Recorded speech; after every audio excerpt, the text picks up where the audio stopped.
tutup botol Aku Viva sekarang. Dari Wingsuit.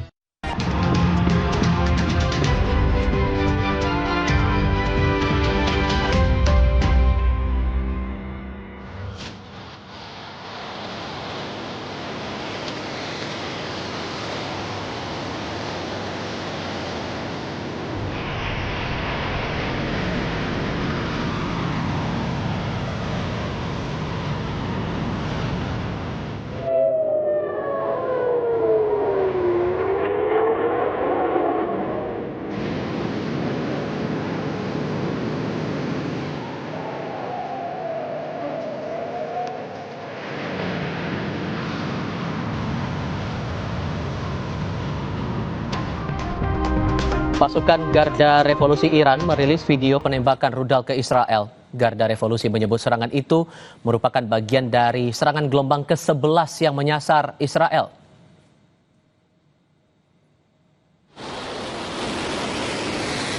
Anda sedang melihat tembakan rudal dari salah satu wilayah Iran yang menyasar Israel. Garda Revolusi tidak menyebut lokasi dan waktu penembakan. Serangan diluncurkan untuk membalas Israel yang meluncurkan operasi berkode Operasi Singa Bangkit pada Jumat lalu. Dalam serangan balasannya, Iran menyasar sejumlah lokasi strategis, termasuk ibu kota Tel Aviv.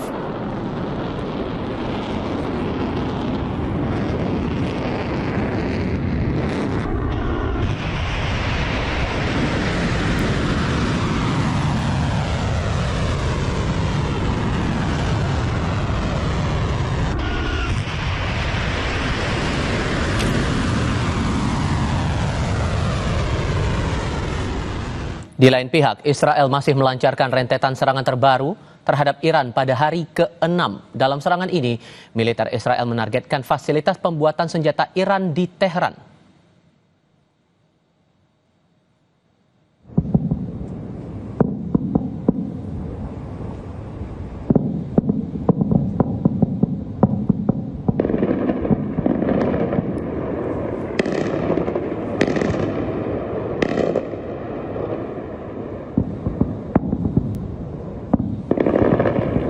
Serangan udara Israel ke Teheran, Iran ini masih terus dilancarkan pada serangan hari ke-6 yang diluncurkan pada Rabu 18 Juni waktu setempat. Israel mengklaim telah meluncurkan lebih dari 50 jet tempur untuk melakukan serangan ke fasilitas produksi alat dan senjata di area Teheran. Sebelum serangan dilakukan, militer Israel telah memperingatkan warga sipil di area distrik 18 Teheran untuk segera mengungsi.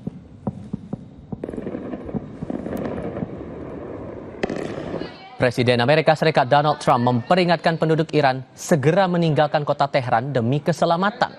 Peringatan dari Trump ini muncul di tengah memanasnya konflik antara Israel dan Iran. Menurut Trump, para pemimpin Iran tidak bersedia untuk menandatangani kesepakatan nuklir dengan Amerika Serikat. Sementara itu, warga Teheran telah meninggalkan ibu kota Iran untuk menghindari serangan Israel. Pihak berwenang Iran telah menutup wilayah udara sipil hingga pemberitahuan lebih lanjut karena serangan Israel. Yeah, I think it's safer. There's a lot of bad things happening. No, I think it's safer for them to evacuate. I don't know. I've been negotiating. I told them to do the deal. They shouldn't have done the deal. Their cities have been blown to pieces and lost a lot of people. They should have done the deal. I told them do the deal. So I don't know. I'm not too much in a mood to negotiate.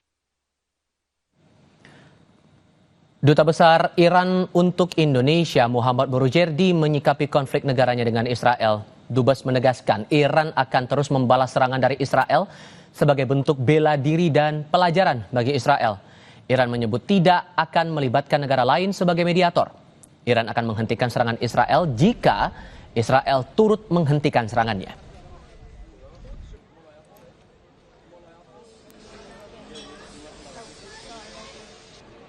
Perang Iran melawan Israel masih memanas. Sejumlah serangan dilakukan untuk melumpuhkan markas intelijen hingga markas pembuatan senjata baik Iran maupun Israel.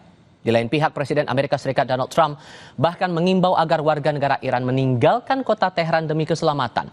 Apa makna seruan ini? Kami akan bahas dampak politik dan kekuatan militer dari Iran dan Israel bersama para narasumber. Bergabung saat ini Suzy Sudarman, pakar politik luar negeri dari Universitas Indonesia, dan Adrianus Prima Manggala, praktisi pertahanan lembaga KRIS. Selamat sore semuanya, dengan Tifal, apa kabar?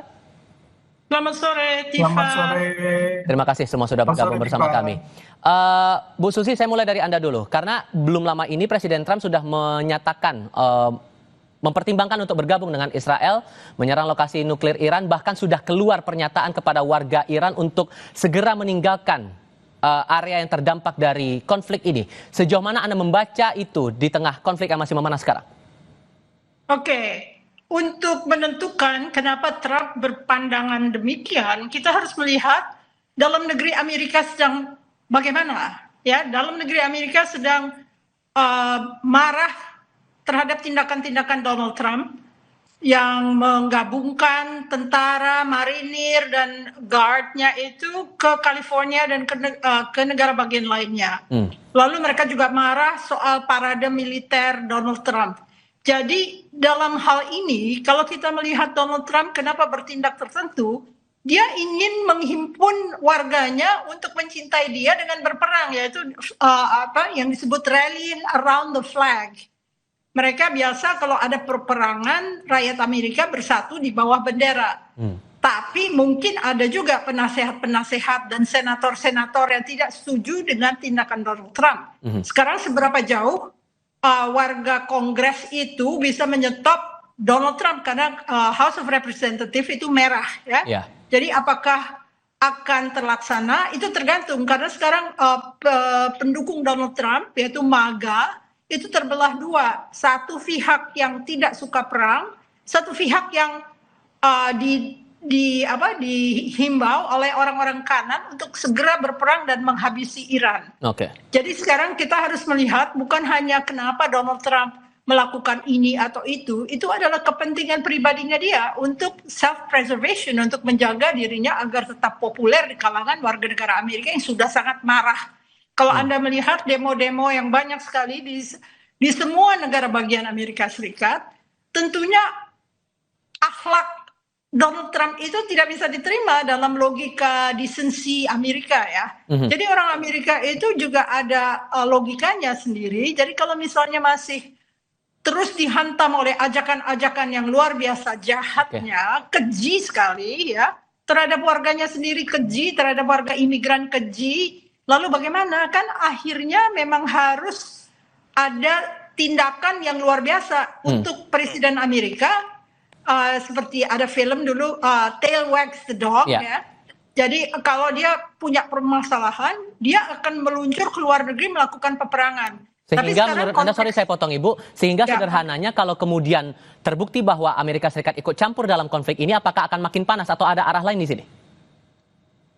Tentunya ini Armageddon nanti, ya. Kalau Amerika sudah membom cave bombs itu yang akan meluncur ke Fordo, tentunya ada akibatnya. Kita nggak tahu persis, ya, apakah Iran sudah mengembangkan satu senjata nuklir apa tidak. Kalau memang mereka mengembangkan, ditaruh di tempat lain yang tersembunyi, lalu itu diarahkan ke Israel, bahaya juga, karena ini sudah nuclear warfare, ya. Jadi kita harus hati-hati melihat apakah benar Iran belum sempat menciptakan weapons pemusnah massal. Mas Adrian, kalau kemudian AS bergabung untuk mendukung Israel di tengah konflik ini, membaca peta kekuatannya gimana menurut Anda? Ya, terima kasih. Saya akan mencoba melihat dari sudut pandang militer, ya. Jadi kalau AS bergabung, sebenarnya ini akan memperkeruh suasana, apalagi tentu saja mungkin yang akan dilakukan oleh Iran jika AS bergabung, dan mereka sudah menyatakan dalam ancamannya adalah mereka akan memblokir Selat Hormuz. Tentu saja implikasinya secara militer maupun ke ekonomi dunia akan panjang sekali, ya. Apalagi sekarang sebenarnya kita harus mengakui Israel itu sudah meraih air supremacy di udara Iran. Mereka sudah pesawatnya sudah bebas. Nah, apalagi nanti kalau ditambah Amerika, memang betul seperti tadi Prof. Susi sampaikan, kalau sampai cave bomb-nya itu mencapai facility nuklir enrichment-nya Iran, itu bisa bahaya gitu. Bisa terjadi ledakan nuklir itu yang bisa memicu reaksi seperti itu. Oke.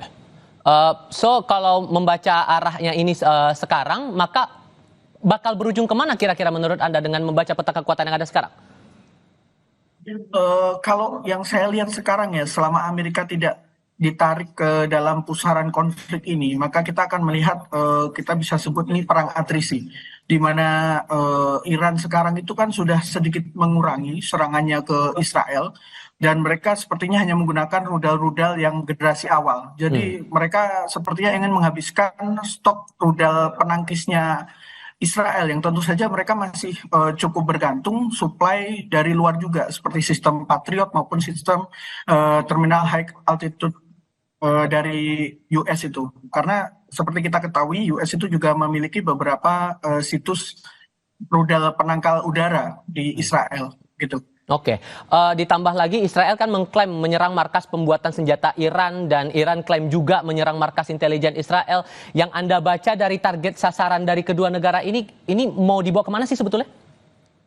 Nah, kalau yang saya lihat, Israel itu cenderung ingin menetralkan ancaman serangan masa depan dari Iran. Maka mereka menyerang fasilitas-fasilitas yang diduga menjadi lokasi pengayaan, lokasi produksi rudal, maupun fasilitas radar dan rudal pertahanan udara Iran. Sedangkan kalau saya lihat, Iran ini kan dari awal sudah bilang, ini serangan balasan.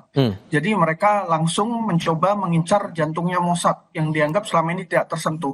Karena memang kita bisa lihat bahwa serangan Israel itu bukan hanya terfokus di Teheran, tapi juga di beberapa fasilitas-fasilitas yang terletak di luar Teheran. Begitu. Oke.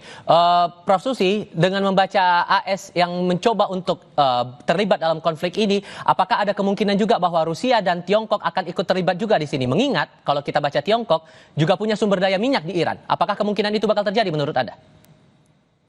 Tiongkok biasanya tidak akan terlibat kalau dia tidak diserbu ya, biasanya dalam sejarah begitu. Kalau Rusia ada kepentingan yang paling utama bagi dia, yaitu AS bersahabat dengan Rusia dan jangan membantu Ukraine.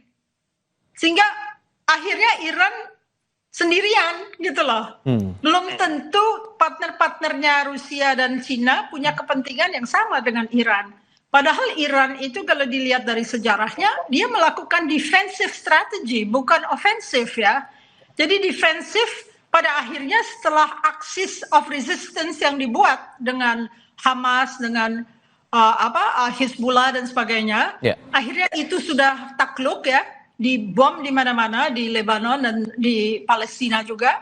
Akhirnya dia punya arah terakhir, yaitu nuklir. Nah sekarang yang menjadi tanda besar, apakah nuklir itu sudah siap apa belum oleh Iran? Karena kan selama ini, selama JCPOA itu ditunda atau dihapuskan, nggak ada yang menginspeksi nuklir sites dari Iran. Ya itu dia, jadi bahaya ya. Oke, Mas Adrian, singkat saja, dengan Presiden Trump sudah bilang di Air Force One, saya tidak mau gencatan senjata, tapi kemungkinan gencatan senjata itu mungkin atau tidak?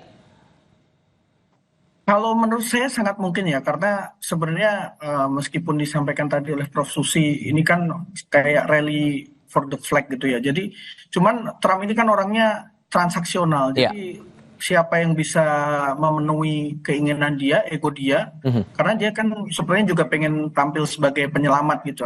Karena kalau menurut saya ini bukan tentang isu nuklir, seperti kalau saya boleh bilang ya, karena baru bulan Maret kemarin Director of National Intelligence-nya US itu, si Tulsi Gabbard itu bilang, oh Iran itu tidak mengembangkan senjata nuklir, tapi kenapa sekarang tiba-tiba terlakukan serangan? Ini sebenarnya banyak hal yang menjadi pertanyaan, dan dari Israel sendiri kita lihat persiapannya sudah sangat matang lah. Mereka tahu posisi strategis dan sebagainya. Oke, sudah kami tangkap poinnya di situ. Mas Adrian, Bu Susi, terima kasih banyak sudah berbagi pandangan bersama kami kali ini. Sehat selalu semuanya. Selamat sore. Terima kasih, Jiva. Sampai jumpa.